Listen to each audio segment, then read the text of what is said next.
Want to be rich? Then you need to understand this. The stock market isn't just for the rich. It's how many got there. Think of the stock market like a giant store, but instead of groceries, you're buying little pieces of companies called shares.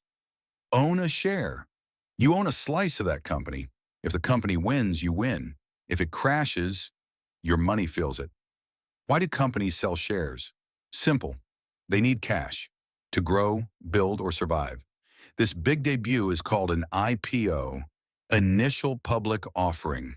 Once public, anyone can buy or sell shares on places like the New York Stock Exchange or NASDAQ. Prices always changing. Why? Because people change their minds. It's a tug of war between buyers and sellers. Good news equals prices go up. Bad news? Panic. Prices drop. It's fast, emotional, powerful. The stock market is where smart money plays, not gambling, not luck. It's about learning the game. And once you do, wealth becomes a matter of when, not if. Hit subscribe. Wealth Nova is your shortcut to smart money.